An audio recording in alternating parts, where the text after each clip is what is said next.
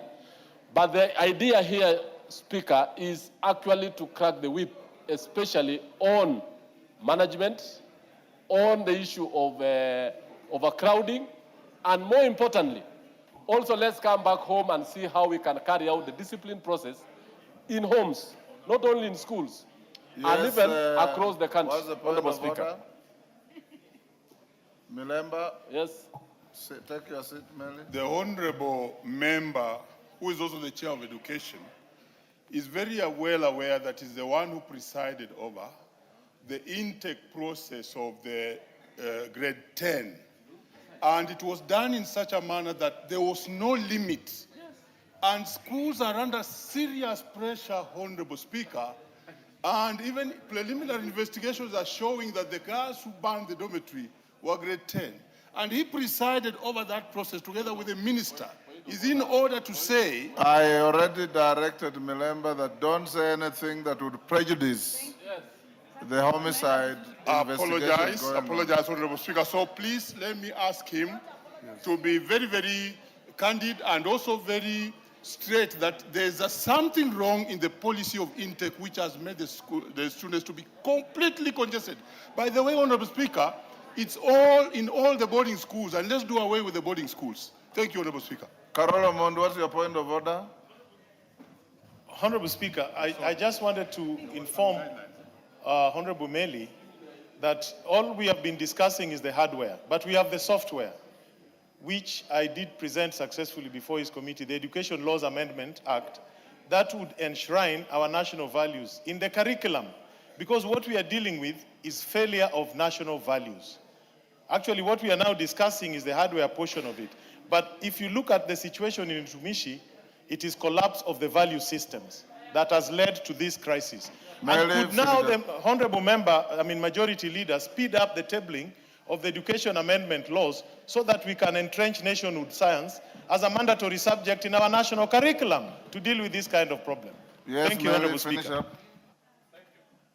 Thank you, Mr. Speaker. Mr. Speaker, I do agree overall with the honorable member for Suba, because he came before the committee, and that is a very good idea. Suba South, yes.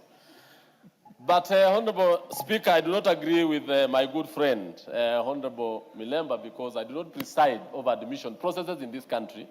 We oversight the Education Committee, and we did mention to them that problem of overcrowding, and I don't want to go into it because we are having investigations now. But generally, I want to say that our schools, it is not an issue of boarding. It is because majority of us, including Mr. Speaker and myself and everyone else, went to boarding schools. And that time, no one was being banned. No schools were banned at that time. We need to relook again on how we are running our policies and programs on school systems in this country. I thank you, Honorable Speaker. Thank you. Thank you. We'll end it here. Honorable Meli, you had members talk of an ad hoc committee to deal with this matter. Your committee under Standing Order 216(5). We don't need an ad hoc committee. Your committee can investigate, inquire into, and report on all matters relating to the mandate, management, activities, administration, operations, and estimates of the assigned ministries and departments. So you can move your committee without being caused by the House to not only look at Utumishi, but all the other schools that are going up in flames, and tell the country what is the problem and what the possible solutions are.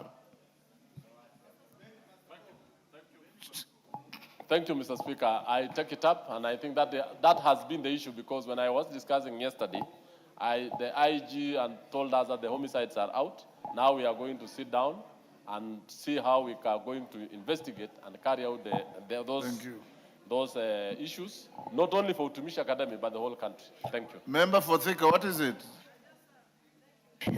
Thank you, Honorable Speaker. I just also wanted to inform Honorable Mary, just 1 second. that when we are looking at all these things, in these schools, I think we need to have therapists or counselors. Some of these children, they need somebody to talk to, and then I think the pressure is too much, and they don't know where to wear their issues. So I would say when we are looking into it, we look at their mental wellness, because at times I think they have too much pressure, but they don't know where to vent the pressure. Thank you, Honorable Speaker. And honorable members, I think one member said, and I want to encourage, talk to your constituents. Parents have surrendered their children to social media completely. There are hardly any parents who sit with their children to tell them the do's and don'ts of life. The parents feel that once you give your child a smartphone, your problem is over. It's the beginning of an even bigger problem, and we need to deal with that. Honorable members, allow me to acknowledge in the public gallery HGM Tinganga School from Kiambu Town, Kiambu,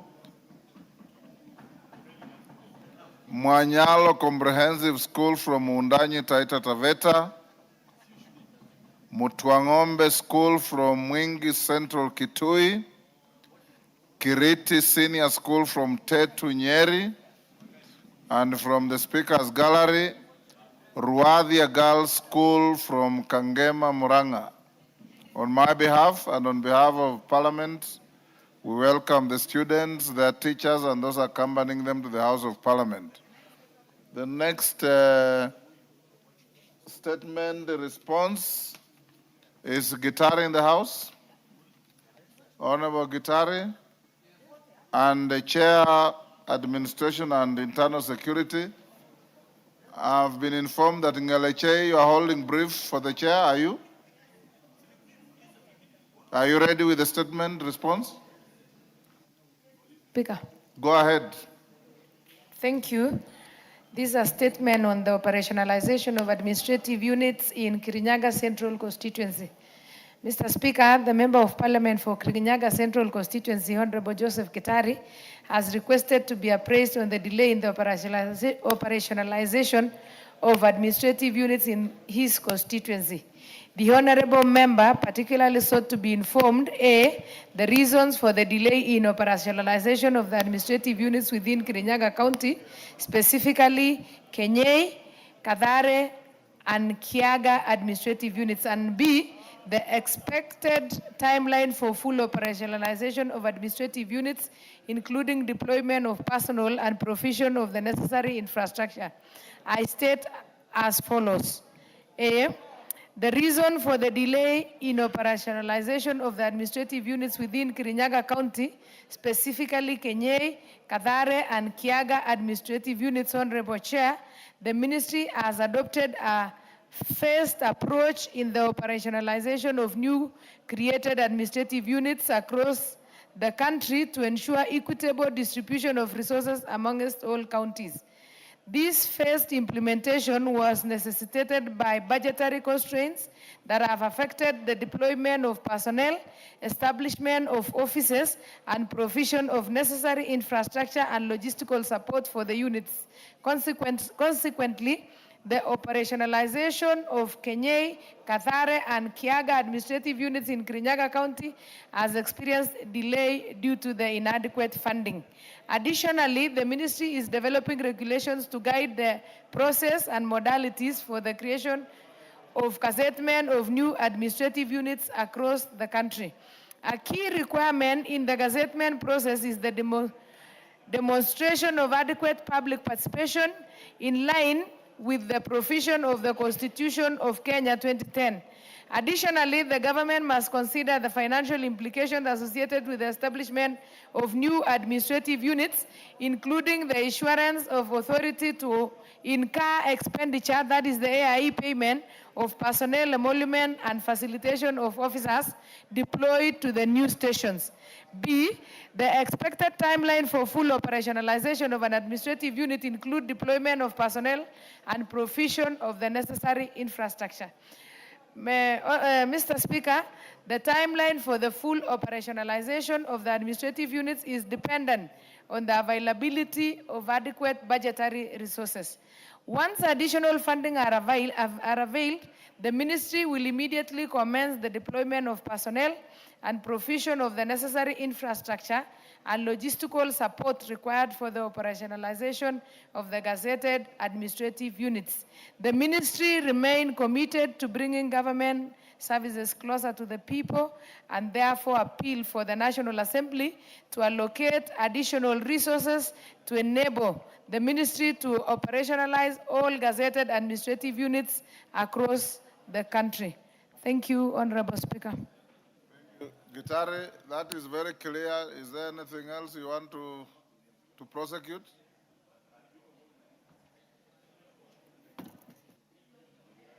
Yes, Honorable Gitari, there's a mic next to you. Thank you, Mr. Speaker. Thank you for the response that we've gotten from the chair.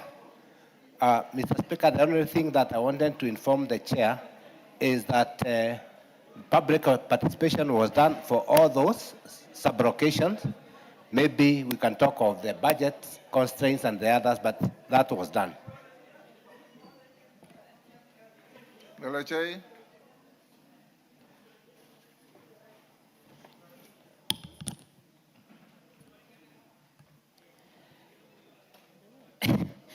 Mr. Speaker, the chair is around and I think he can respond to it. Once you start, you go to the end.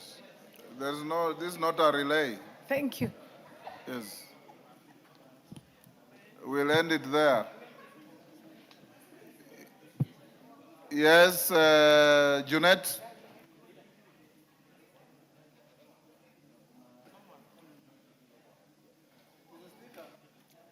Give Honorable Junet the mic. Yes. Thank you, Mr. Speaker. Mr. Speaker, I rise to seek your indulgence on a matter of national importance. Mr. Speaker, you know we are living in, this house is the house that addresses matters of concern to the people. That's what the Constitution says.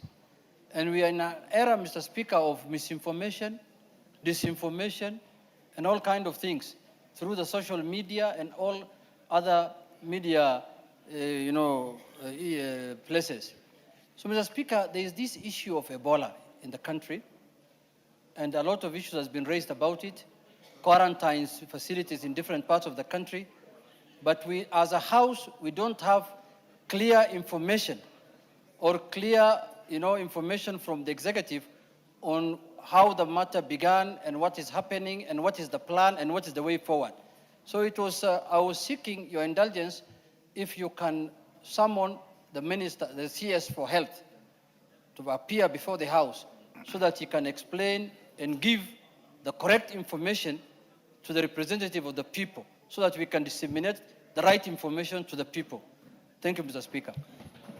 Thank you, Honorable Junet. Honorable members, I was visited in my chamber by the Chair for Health, the Honorable Dr. Nyikal, who sought direction on this matter and wanted to deal with the matter in the committee.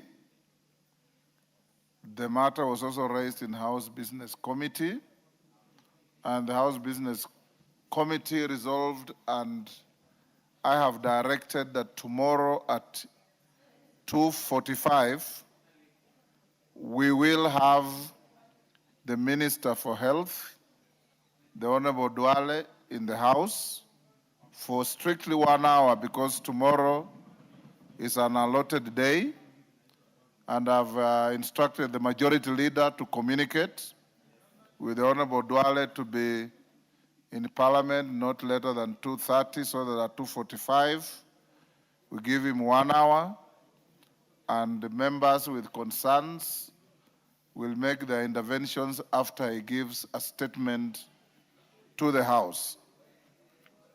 On the same matter, Karoli, what is it? Honorable Speaker, for the benefit of the general public and pursuant to Article 35, but also I think Section 23 of the Powers and Parliamentary Powers and Privileges Act, could we also ask the Minister to avail to the House all the relevant agreements and subsequent protocols regarding our cooperation on matters of health with the United States of America? You ask him when he comes here? Yes, tomorrow, if he can bring those documents too. Thank you. Yes, Dr. Nyikal, Thank you, Mr. Speaker. on your separate issue. I think on Ebola, we have dealt with it. You wait for tomorrow. And I just wanted to add a little on Ebola. As we had indicated the committee level, as we'll deal with it in the House, I think there's still need for the committee to go into a lot more details. Let's deal with the matter tomorrow, then I'll give you direction. Okay, thanks. Now I've given you the floor on what you requested.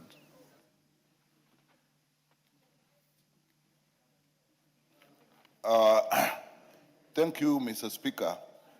As I had requested, thank you, Mr. Speaker, for giving me this opportunity to make a personal statement on the death of my father, Mzee Eliud Nyikalo Kaka, who died on 11th of April 2026 at the grand old age estimated to be 104 years. He was buried on the 2nd of May this year at our home in Seme constituency in Kisumu County. Mr. Speaker, first of all, I wish on behalf of our family to truly thank this august House and express great appreciation for the support we got from this House and other arms of government and other arms and institutions of government of Kenya. Starting with you, Mr. Speaker, the clerks of the National Assembly and the Senate, leadership of both houses, and all members of both sides of the divide of the parliament, I express great appreciation.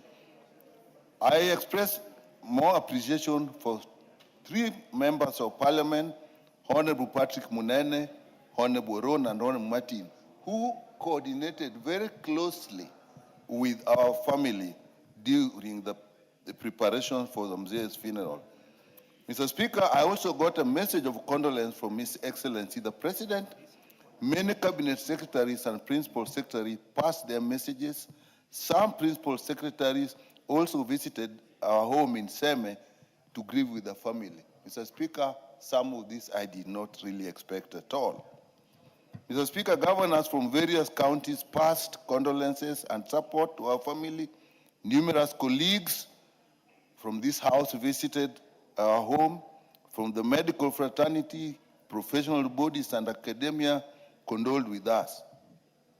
Mr. Speaker, it is rare for a person who is neither sitting nor a past member of parliament to be eulogized or even mentioned in this august House.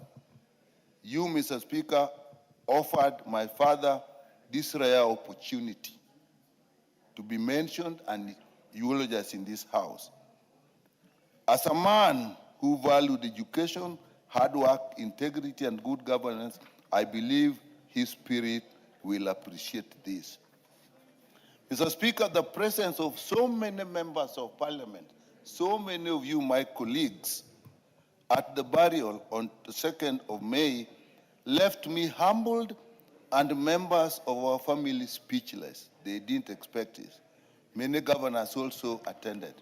Mr. Speaker, it was a great and solemn occasion, though tainted by a sad incident towards the end. The incident was when a political leader arrived at the function with a large group of rowdy followers who proceeded to interrupt the funeral.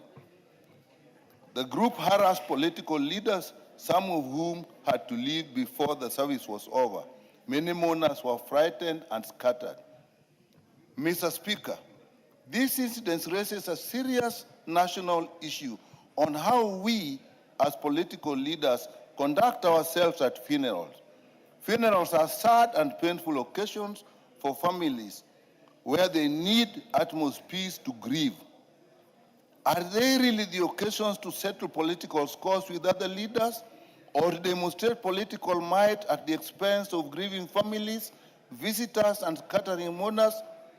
Should funerals not be just the occasion for leaders to wish families well in their painful circumstances?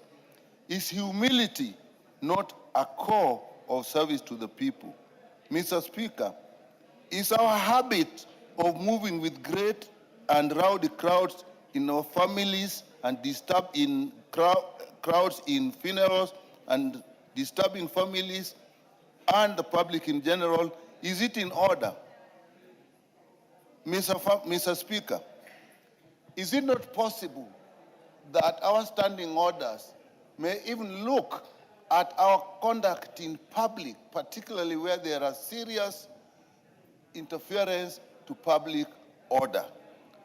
Mr. Speaker, I leave all these questions in the minds of us leaders here for a serious debate now or in the future. But above all, Mr. Speaker, I particularly wish to thank this House, thank you, and thank you all my colleagues for the support you showed when I lost my father. Thank you very much, Mr. Speaker, and the whole House. Thank you, Dr. Nyikal. Robert Mbui, you had requested to raise something, or is over? Yeah, thank you, Mr. Speaker. Mr. Speaker, I rise on Standing Order 83. And this is, Mr. Speaker, Order members, can you disband those kamkunjis? Yeah, thank you, Mr. Speaker. I rise on Standing Order 83, and this is on orderly conduct of debate in the House. Mr. Speaker, Standing Order 83 allows members to raise on points of order when another member is making contribution. And ideally, Maclap, Mr. you are out Speaker, of order. Who are you menacing? Take your seats. Thank you, Mr. Speaker. So the Standing Order 83 basically deals with a point of order can be raised at any point when a member is on their floor contributing. And this is on any motion or any debate. But Mr. Speaker, we have noted that many times members are interrupted when they are raising their concerns or when they're debating on very frivolous points of order. Mr. Speaker, the standing orders are clear. The matters upon which a member can be interrupted. It could be probably they're being irrelevant, maybe they're being asked to substantiate something. But Mr. Speaker, many times members stand up on points of order, but they don't even mention what point of order and proceed to actually execute their own debates. So Mr. Speaker, my concern is, how do we handle this so that members can get an opportunity to debate, this being a debating chamber? Mr. Speaker, I also wanted to point out the Standing Order number 97, which, Mr. Speaker, deals with the limitation of debate, the amount of time that a member is given to be able to execute their discussion. So, Mr. Speaker, when another member rises on a point of order and you are on the floor and you have a maximum of 5 minutes, does that mean that if that other member spends 5 minutes on frivolous points of order, that 5 minutes is taken out of the member who is on the floor? So, Mr. Speaker, I wanted you to give us direction so that as we organize ourselves to debate, we know how to do it in an orderly manner so that members don't take advantage of the standing orders, which are very clear, and try and attempt to circumvent debate in the floor of the House. Thank you, Mr. Speaker. Thank you, Robert Mbui. I've heard you. The rules of the House are very clear. If a member is on the floor and you are debating something and you embark on a misadventure that is irrelevant to what is on the floor, you attract interventions and interruptions from your colleagues. When they do so, you will not be spared by being given added time. But whoever is in the chair, if the points of order are evidently frivolous, as you put it, or calculated at wasting your time to pursue your points, the chair has a discretion to give the member on the floor additional time and even to curtail frivolous points of order. Because if you look at the standing orders, a member who consistently and persistently stands on frivolous points of order can be ruled to be out of order and grossly disorderly in his conduct. So this decorum should be observed.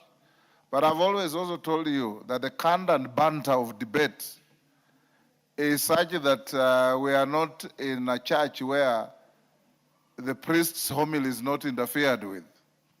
We are in a house of debate. And sometimes interventions and interjections and cross-floor speeches also liven the House. But we will not encourage members who deliberately interrupt others on a manner that is inconsistent with the subject on the floor. The chair will always give you additional time. And I'll speak to my team, from the deputy speaker to my panelists, to ensure that that is done. Yes, Milemba? This is not frivolous, but the honorable member who has stood on that point of order, we had a chance of this parliament sponsoring us to both the Westminster and Australia. And he was there when we witnessed the type of debate that goes on in the Westminster Parliament. And it's thorough, it is investigative, and guys, people come with real facts and points. And therefore, it's very unfortunate that he wants now to take us back to the boring debates where you cannot be challenged if you're not having the real facts quickly. I would really advise that, and when we came out of the place, Honorable Speaker, we agreed that even those of us in the panel under you must allow debate and facts and challenges.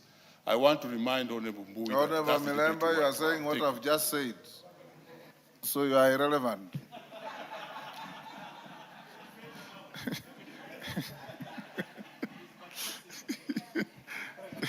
That is exactly what I said. That when you are in the chair, this is not a church where the priest's homily is not interfered with. This is a house of debate. And if somebody is irrelevant, he will attract the wrath of his colleagues. If somebody is raising good points, I remember when I was in the House of Senate, I would finish my speech of 1 hour and members would demand that I be given extra time to carry on with the debate.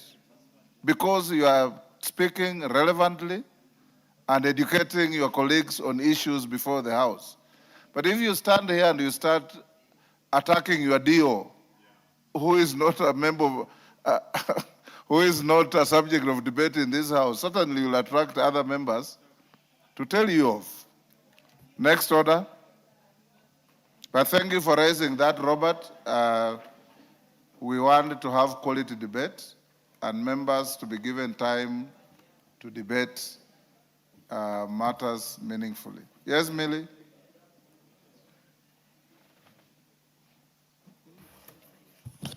Thank you, Mr. Speaker. Mr. Speaker, I largely do agree with you, and I think probably what the honorable member is referring to was last week when Honorable Ndindi Nyoro was being taken on by several members. Mr. Speaker, I think that was one of the most lively moments in the House. This is not a funeral, Mr. Speaker, and I even told Honorable Ndindi that he's actually learned the art of opposition very, very well. It's just that we shouldn't personalize issues too much and, take things too much to heart, but raise our issues of concern in a manner that also makes the House lively. It's not a do or die, Mr. Speaker. So I think let us also, we used to call it in the other House comedy hour, but there's many serious things that are said in jest. So we can say our serious issues in jest. I think let's not make this House, and I think you should not be worried because you did a good job even when you're sitting as Speaker. Thank you, Mr. Speaker. Thank you, and I can tell you, Honorable Millie and others, that it is perfectly in order to challenge a member and ask him or her, when was your soul moment? When did you transform from Saul to Paul? This is part of debate in the House, and I would not see anything wrong with that. If you somersault like a chameleon in your debate in the House, you attract your colleagues to challenge you. Next order. Order number 8, the Public Finance Management Amendment Bill, National Assembly Bill number 17 of 2025, second reading, question to be put. Rindikiri, take your seats. Honorable members, we will now put the question at order number 8, which is the Public Finance Management Amendment Bill, National Assembly Bill number 17 of 2025, be now read a second time. As members of that opinion say aye. Aye. Will those of the contrary opinion say nay? The ayes have it. Next order. Sorry. Go ahead. A bill for an act of parliament to amend the Public Finance Management Act and for connected purposes. Next order. Order number 9, motion. Report on public petition number 21 of 2026 regarding access to health care by cancer patients in the country. Mover to reply. Nikal. Thank you, Mr. Speaker. I rise to reply to the motion for the adoption of the report of the public petition number 21 of 2025 regarding access to the health care in cancer patients in the country. Honored Speaker, at the onset, I wish to sincerely thank all honorable members who have contributed to this motion and shared valuable insights on the challenges facing cancer patients and their families across the country. Mr. Speaker, cancer remains one of the leading causes of morbidity and mortality in Kenya and continue to impose immense social and emotional financial burdens on the affected household. The issue raised by the petitioners therefore touch on matters of great national concern. In considering the petition, the committee engaged relevant stakeholders, including Ministry of Health, the Social Health Authority, healthcare professionals, patient advocacy groups.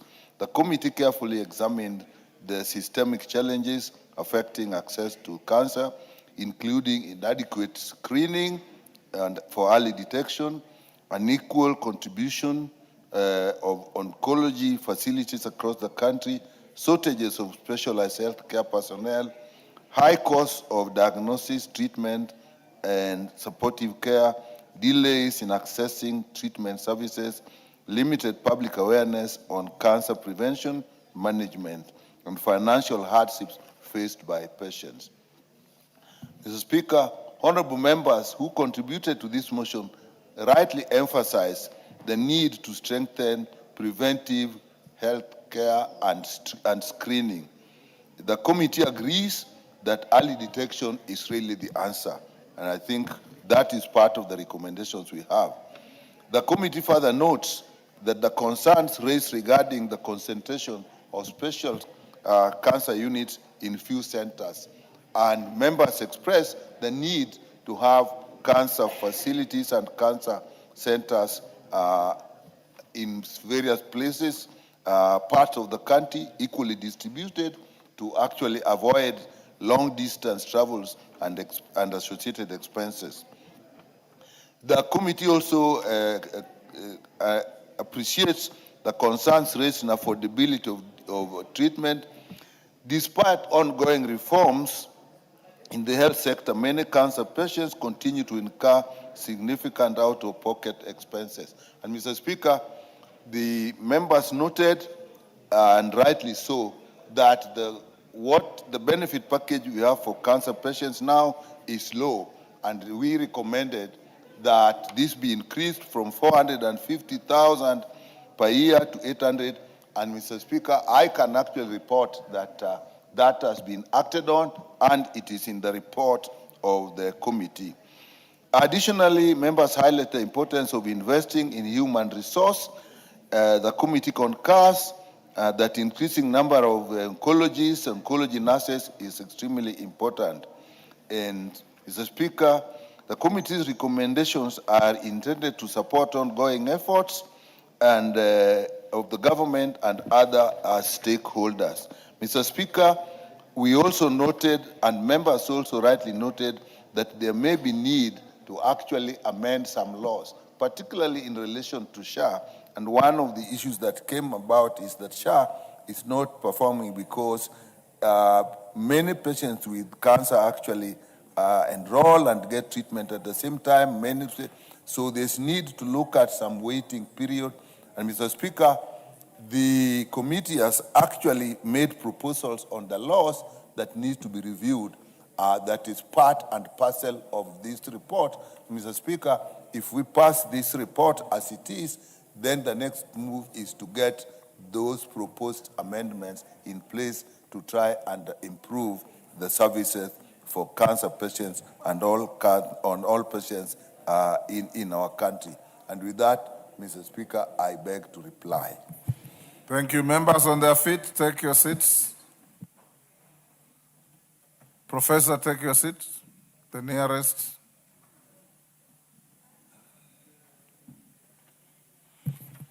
Honorable members, I'll now put the question at order number 9, which is that this House adopts the report of the Departmental Committee on Health on its consideration of public petition number 21 of 2025 regarding access to health care by cancer patients in the country, laid on the table of the House on Wednesday, 8th April 2026. As members of that opinion say aye. Will those of the contrary opinion say nay? The ayes have it. Honorable members, on the next order, once it's called, the House Business Committee directed that due to the continuing influx of proposed amendments to the Fisheries Management and Development Bill, National Assembly Bill number 29 of 2023, that bill will be stayed for committee consideration to next week. So when we go to committee, as we will right away, we will only deal with the Quality Healthcare and Patient Safety Bill, National Assembly Bill number 41 of 2025. Members, can you call out the next order? Order number 10, Committee of the Whole House. Will you be upstanding, honorable members?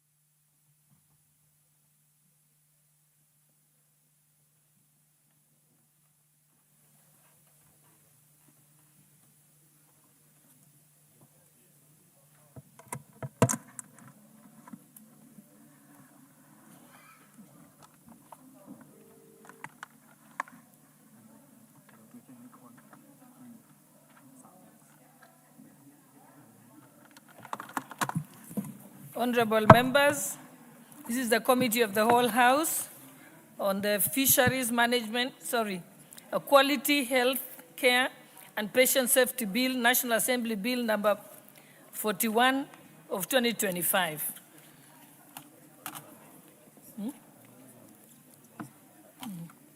The Majority Leader, the sponsor of the bill.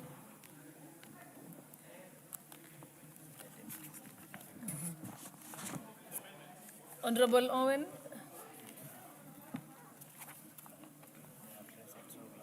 Okay, let's proceed.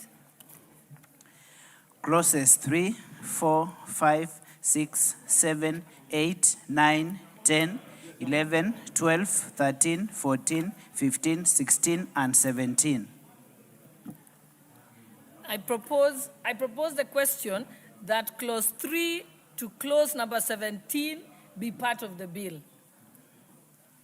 I now put the question that clause 3 to 17 be part of the bill. Will as many as of that opinion say aye? Order, honorable members. Honorable Bowen. Majority, help me, leader, help me get the attention of the House.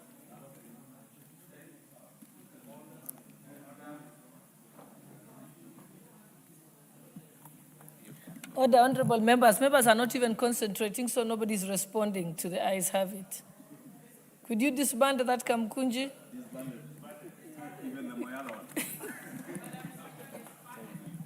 Thank you. Okay, let me repeat that. I propose the question that clause 3 to clause number 17 be part of the bill. I now put the question that clause 3 to clause number 17 be part of the bill. Will as many as of that opinion say aye? Aye. Will as many as of the contrary opinion say nay? The ayes have it. Clause 18. I propose... Does it have an amendment? Yes. I propose the question that clause 18 be part of the bill. Mover? Chair Health? Chair, I move that clause 18 of the bill be amended as in the order paper by inserting the words on recommendation of the Director General immediately after the words Cabinet Secretary the justification here being the Director General needs to perform the role of developing scope of practice. That is actually what he should. So although officially it will be under the hands of the Cabinet Secretary, but with the in consultation with the Director General. Thank you. I propose the question that clause 18 be amended as proposed. May I put the question? I now put the question that clause 18 be amended as proposed. Will as many as of that opinion say aye? Aye. Will as many as of the contrary opinion say nay? The ayes have it. I now put the question that clause 18 as amended be part of the bill. Will as many as of that opinion say aye? Will as many as of the contrary opinion say nay? The ayes have it. Clauses 19, 20, 21, and 22. I propose the question that clause 19 to 22 be part of the bill. I now put the question that clause 19 to 22 be part of the bill. Will as many as of that opinion say aye? Will as many as of the contrary opinion say nay? The ayes have it. Clause 23. I now propose the question that clause 23 be part of the bill. Mover? Chair, I propose that clause 23 be amended as in the order paper by inserting the words for their employees immediately after the word training. Basically, it is talking about the training of employees of health facilities, but it was not clear who was being trained. So if we insert the word, the training of their employees, it becomes more specific. Thank you. I propose the question that clause 23 be amended as proposed. I now put the question that clause 23 be amended as proposed. Will as many as of that opinion say aye? Will as many as of the contrary opinion say nay? The ayes have it. I now put the question that clause 23 as amended be part of the bill. Will as many as of that opinion say aye? Will as many as of the contrary opinion say nay? The ayes have it. Clauses 24, 25, and 26. I now propose the question that clause 24 to 26 be part of the bill. I now put the question that clause 24 to clause 26 be part of the bill. Will as many as of that opinion say aye? Will as many as of the contrary opinion say nay? The ayes have it. Yes, your point? Yes, Honorable Millie Odhiambo.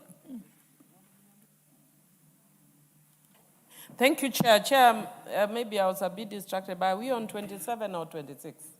We are on 24 to 26. Oh, sorry then. Okay. Thank you.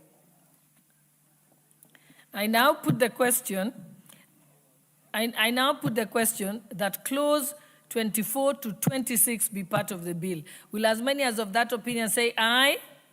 Will as many of the contrary opinion say nay? The ayes have it. Clause 27. I now propose the question that clause 27 be part of the bill. Mover? Beg to move that clause 27 be amended as in the order paper, and we actually deleting J, and this was saying what the authority does, and so when it comes to inspection, if this was done, then subsequently we would remove it from other regulatory authorities. However, the other regulatory authority would still need to inspect, but for the purposes of internship training. So this was removing that, and now we are restating it so that they can continue to inspect, but basically for training of interns. Thank you. Yes, Honorable Millie. Let me propose the question, then I'll give you time to debate it. I propose the question that clause 27 be amended as proposed. Okay, Honorable Millie, you may proceed.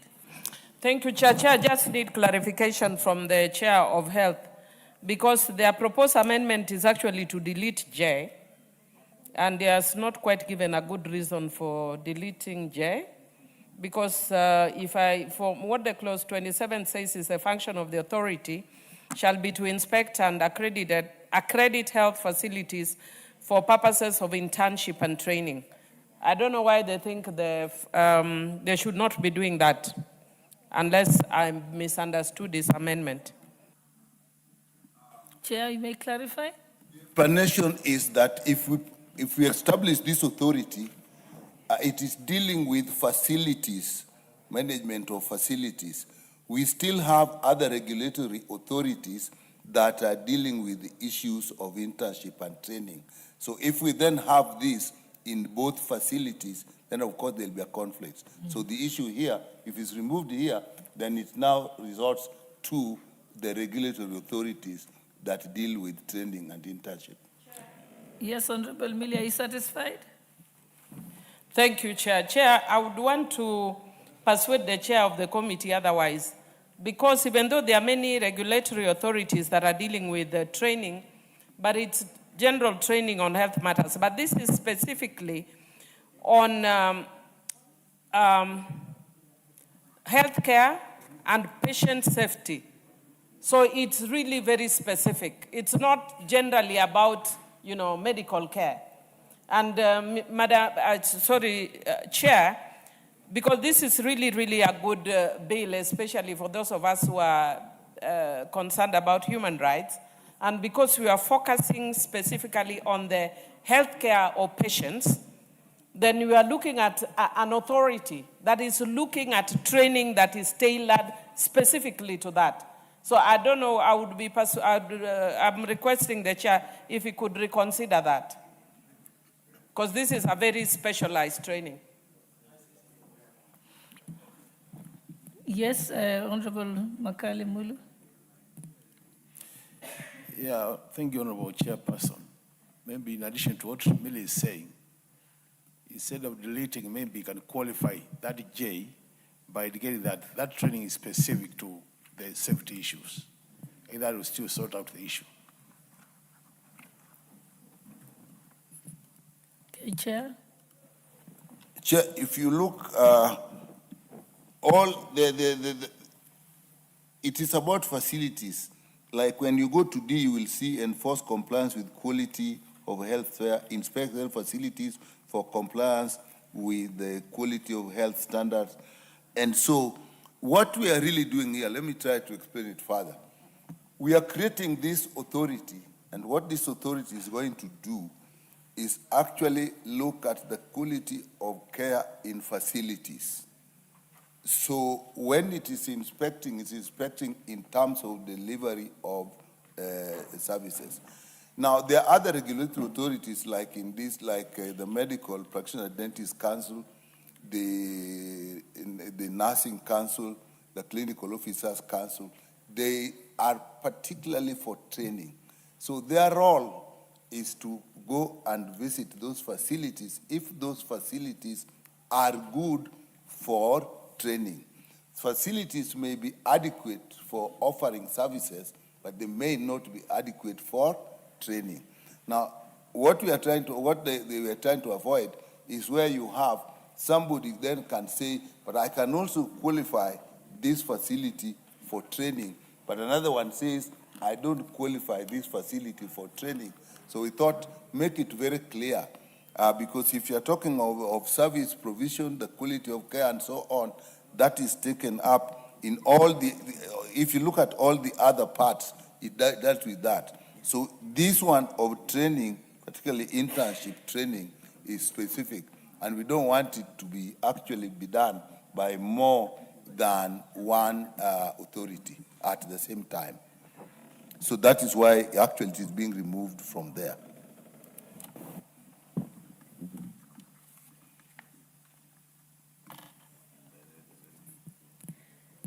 Honorable Millie, are you satisfied now? Because it seems there'd be a conflict on different accreditations. Madam Chair, I'm not convinced, because actually using the same argument, you see other clauses in the same clause that does not just talk about infrastructure. You also have, I can give him, for example, it talks about G is establish and implement a system of accreditation of health facilities for quality of healthcare. So it's not just about the infrastructure. However, maybe to move us forward, and maybe, Chair, perhaps I would dare say, because I am an expert in mainstreaming human rights. And one of the challenges that we normally face when you are mainstreaming human rights is that when you put them overally in other broader categories, they disappear.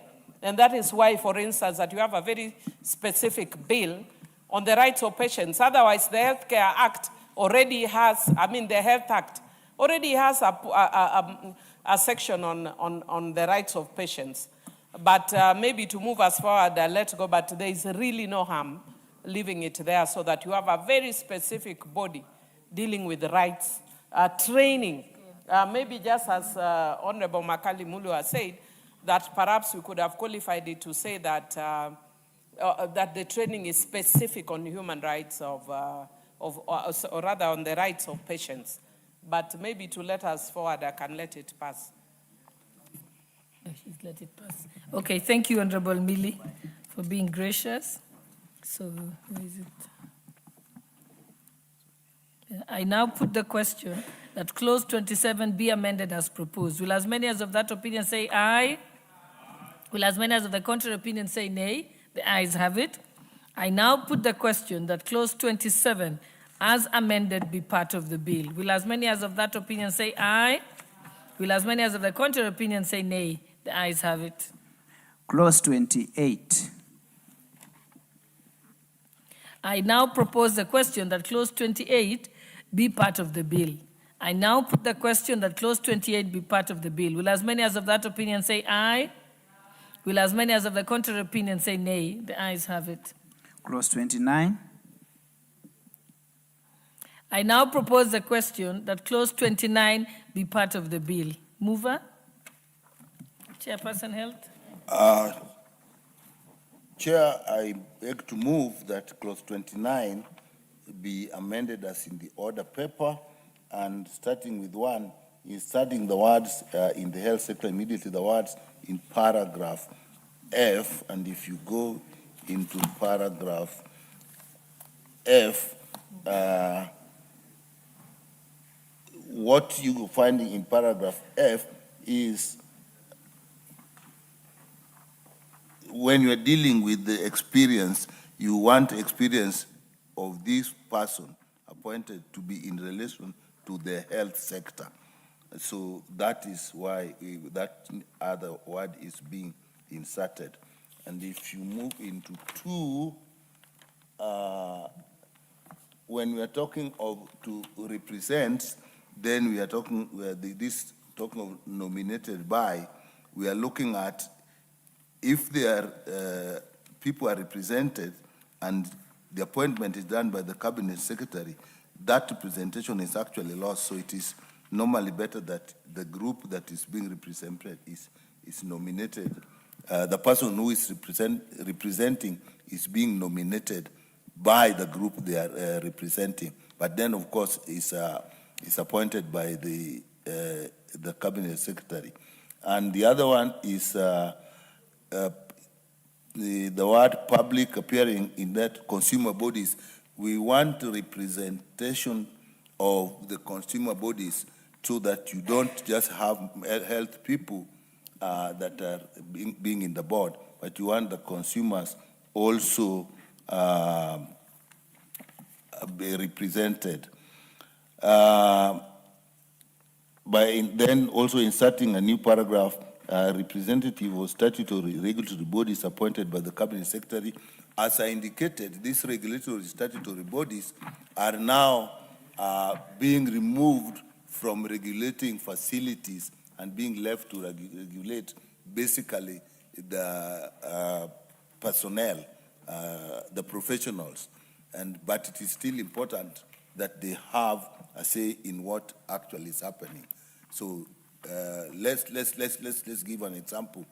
You will not expect surgeons now to be the ones that are inspecting and saying maternities should be this way or theater should be this way. It is being done by this body, but it's important that they have a representation when the process is going on so they can make an input. Okay, thank you. I now propose the question that clause 29 be amended as proposed. Yes, I'll have Honorable Muli and then after that, Honorable Millie. Yeah, thank you, Honorable Chairperson. Even as I support these amendments, I'm looking at H and HA. I think from a drafting perspective, Honorable Chair, HA should have also been drafted the same way as done H, where the statutory regulatory bodies nominate and then that person is appointed by the Cabinet Secretary. That makes it clear. Otherwise, the Cabinet Secretary can just go out there, appoint one of them and say it's a representative. So I would imagine, in terms of drafting, we could just say a person nominated by the regulatory bodies and then appointed by the Permanent Secretary. Thank you. Okay. Yes, Honorable Millie, let Honorable Millie speak, and then you can respond to both. Thank you, Chair. Chair, I do support, and I think the proposed amendments by the Chair are actually strengthening the voice, especially if you are talking about patients' rights. It's just unfortunate that, you know, because I think of Mwongozo that we have to limit. Otherwise, I would have preferred that we even have a stronger voice. Chair, because I think I was dealing a lot with the fisheries management bill, I was not able to bring my amendments, but I would have actually inputted that the persons who are appointed under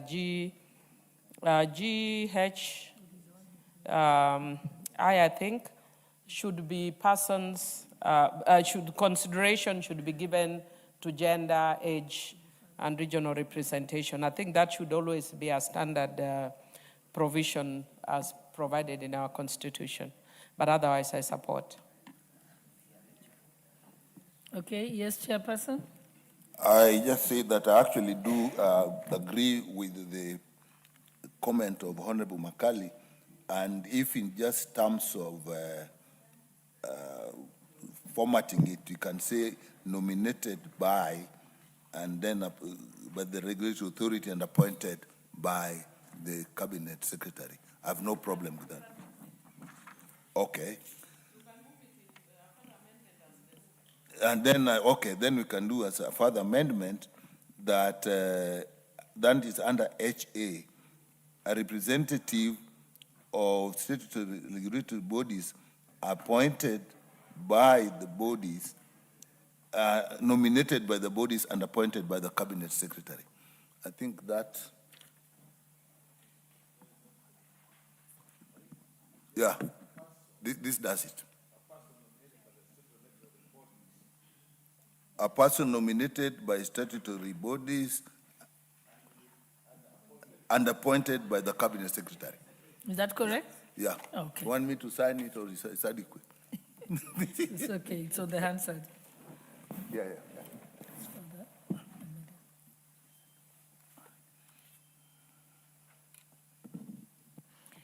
Honorable members, I now propose the question that clause 29 be further amended as proposed.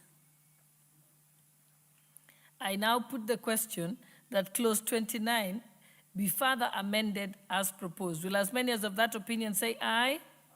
Will as many as of the contrary opinion say nay? The ayes have it. I now put the question that clause 29 is as amended be part of the bill. Will as many as of that opinion say aye? Will as many of the contrary opinion say nay? The ayes have it. Clause 30. I now propose the question that clause 30 be part of the bill. Mover? I propose that clause 30 be amended as in the order paper. And basically what we are doing is when people qualification to be appointed as the chairperson of the board, and we are talking of a health-related field, and that is actually very broad and not specific, and therefore we are substituting the words health sciences. That makes it more specific. And the chairperson under C, deleting C and substituting for the following, has professional practice, knowledge, and experience at least 10 years. What we are doing is reducing for 15 years, which is actually long. If you give such long experiences, quite often you don't actually get people. It excludes, it tends to be exclusive. And under D, again, serving in a position of 10 years, again, we are saying that is also a bit exclusive, and so we put 5 and just reduce what is required. So the 5 years for senior manager level is ideal for appointment of the person if you have put the others in place. And again, healthcare sciences as above, that is just making sure that we have specific, in the specific field. And thank you, Chair.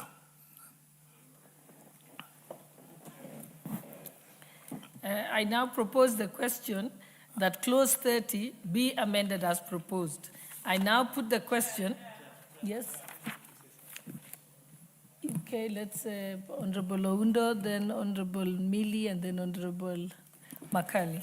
Chair, as much as I wish and I support the amendments, but there seems to be a bit of a contradiction that the chair need to become very clear. Under clause C, we talk about professional practice, knowledge, and experience of at least 10 years. Yet when we come to D, is now for management for 5 years. So we need to be very clear, because yes, you have that 10 years. Does it mean in effect, in totality, you need almost 15 years? In effect. That's the constructive way to look at it. Because first of all, you need 10 years in practice, which might not be at senior level, because you will not be appointed at senior level if you don't have the requisite experience. Just that clarification will help much for people to understand. Yes, Honorable Mili. Thank you, Chairs. And Chair, my apologies that I know we need to move very quickly, but those of us who do a lot of mainstreaming work, we look at the interest of different sectors. So I just want to support this, especially on the reduction of age, because it takes in the interest of young people. I support. Okay, Honorable Makali. Let Honorable Makali speak, and then you can respond to all three.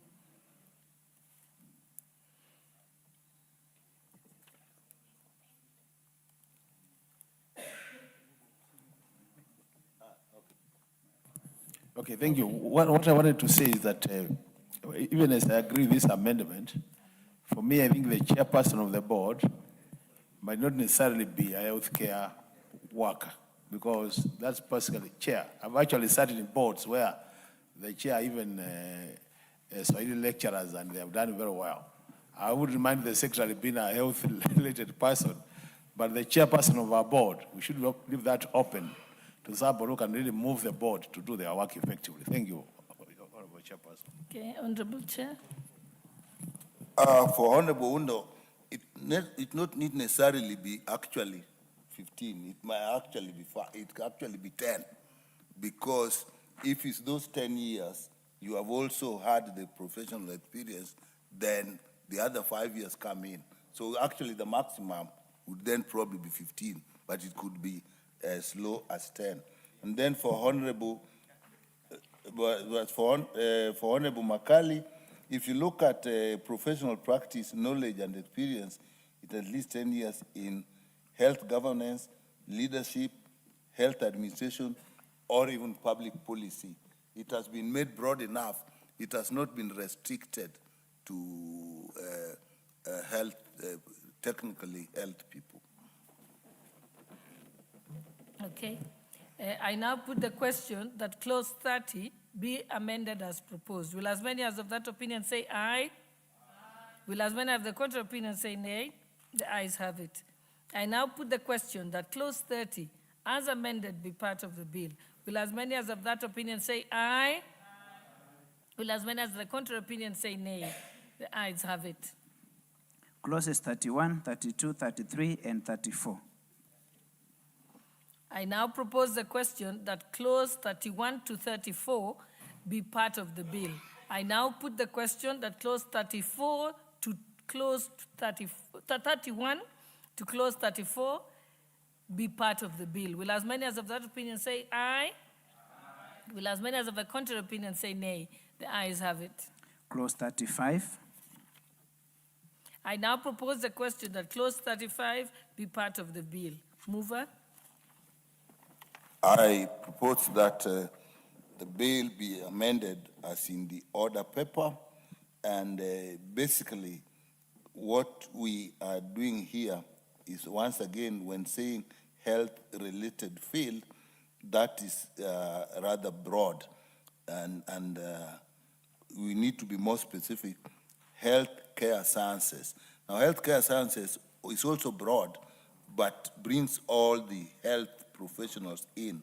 Related field may actually may actually be far off. So we think that healthcare gives a better field than health-related field. So it's basically as we had had in other argument. Okay, thank you. I now propose the question that clause 35 be amended as proposed. I now put the question that clause 35 be amended as proposed. Will as many as of that opinion say aye? Will as many as of the contrary opinion say nay? The ayes have it. I now put the question that clause 35 as amended be part of the bill. Will as many as of that opinion say aye? Will as many as of the contrary opinion say nay? The ayes have it. Clause 36. I now propose the question that clause 36 be part of the bill.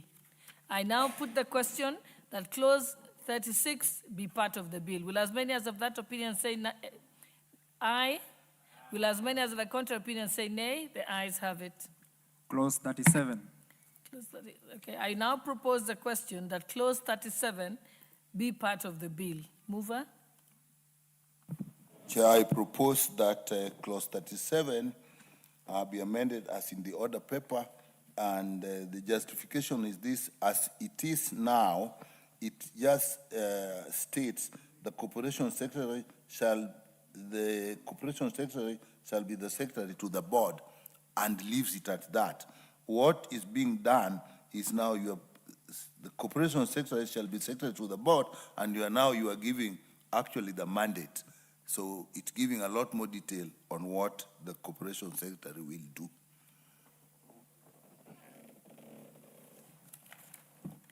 Okay, I now propose the question that clause 37 be amended as proposed. Yes, Honorable Ounda. Chair, while I welcome the broader part of that clause 3, I just want to seek the wisdom of the chair, because if you look at clause 29, the chief executive officer is a member of the board. Now, when you come to the amendments provided here, it says transmit the decisions and resolutions of the board to the chief executive officer for execution, implementation, and other relevant action. So it beats logic. If the chief executive officer sits there, obviously must be taking part and parcel of the deliberation and must have known what directions to be given. Now, if you ask the corporation secretary to again now give direction to the chief executive officer, are we not usurping the role of the board? Second, Honorable Speaker, and we also need to also provide some wisdom or clarity, is also on F. Provide guidance to the board on its duties and responsibilities on matters relating to governance. I do believe anybody who sits on the board must have been adequately trained or capacity built to understand the tenets of corporate governance. Is we giving now a situation where the corporation secretary now actually starts directing the board. Thank you, Honorable Chair. Okay. Honorable members, I now put the question. Does the chairperson want to clarify? Yes. We did discuss that quite a bit, transmitting the decisions and resolutions. Basically, if you look, what he does is actually he takes minutes, so that as much as this, the officer is also in the meeting, but the actual minutes and the resolutions as written down the meeting then goes to this in the hands of the corporation secretary. And then if you look at F, provide legal advice to the provide guidance to the board on its duties and responsibilities matters relating to governance.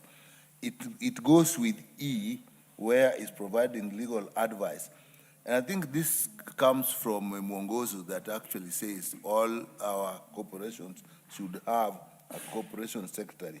The committee's understanding of this is that if you're providing legal guidance, it means even during meetings, when decisions are being made, it is your duty to say, yes, board members, you can do this, but if we go this way, we'll have this problem, go this way, we'll have problem.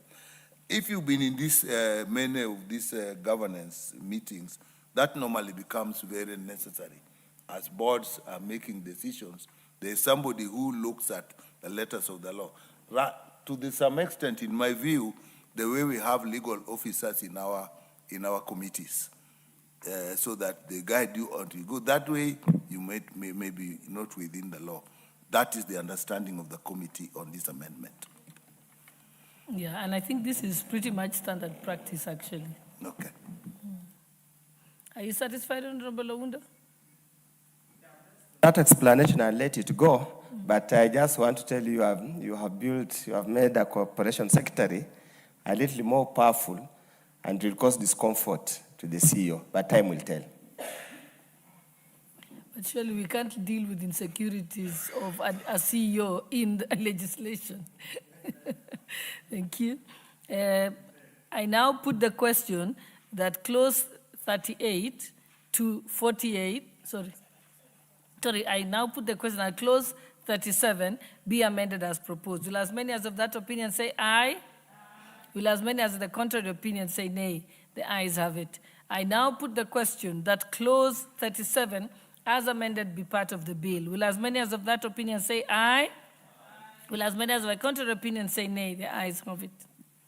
Clauses 38, 39, 40, 41, 42, 43, 44, 45, 46, 47, and 48. I now propose the question that clauses 38 to 48 has read be part of the bill. I now put the question that the clauses for 38 to 48 as read out be part of the bill. Will as many as of that opinion say aye? Will as many as of the contrary opinion say nay? The ayes have it. Clauses 49, 50, 51, 52, 53, 54, 55, and 56. I now propose the question that clauses 49 to 56 as read out be part of the bill. I now put the question that clauses 49 to 56 as read be part of the bill. Will as many as of that opinion say aye? Will as many as of the contrary opinion say nay? The ayes have it. Clause 57. I now propose the question that clause 57 be part of the bill. Mover? Chair, I wish to propose that clause 57 be amended as in the order paper by inserting in subclause 2, sub A, AA, appoint quality assessors to conduct the accreditation of health facilities. What we're doing here, Chair, is A, ensures that the authority is being given the mandate to ensure that the accredited health facilities comply with the quality of healthcare standards. So what we are doing is actually giving them the power to appoint these officers who will actually do that work, because otherwise it would be hanging. Thank you. Okay, I now propose the question. I now propose the question that clause 57 be amended as proposed. Yes, Honorable Ounda. Chair, probably would need to let us know what will be the qualifications of quality assessors so that we do not have, and what are the moral requirements, integrity requirements, ethics requirements of the assessors, so that we know the assessment report provided is for the good and benefit of the healthcare system in this country. Honorable Zamzam, member for Mombasa. Mheshimiwa Spika, mimi katika hili naona niunge mkono kwa sababu kuna wengi wamefungua facilities hawana qualification. Unapata mtu amefungua pengine facility ya kutibu endowazimu, mwenyewe hana madaktari wa kutosha, mwenyewe haelewi, hajasomea, hana credential na ana run wakati ambapo serikali upande mwingine pia imeweka budget ya kuweza kuangalia watu kama hao. Kwa hiyo Mheshimiwa Chair, mimi naweza kuunga mkono. Asante. Thank you. Chair, what has been raised by Honorable Ounda is actually important. But if you look at the work these people do, there are so varied areas of work that probably it would be a lot more, it would be too much details in the legislation. I think that should come in regulations on when they are setting up the appointment of those people. And that their moral issues, their qualifications, this is what now you leave to the board, looking at what they intend them to do, because there are very many areas of assessment that will be involved. Yes, and the assumption is that someone will always have their own job description. Yes. Yeah. Honorable members, I now put the question that clause 57 be amended as proposed. Will as many as of that opinion say aye? Will as many as the contrary opinion say nay? The ayes have it. I now put the question that clause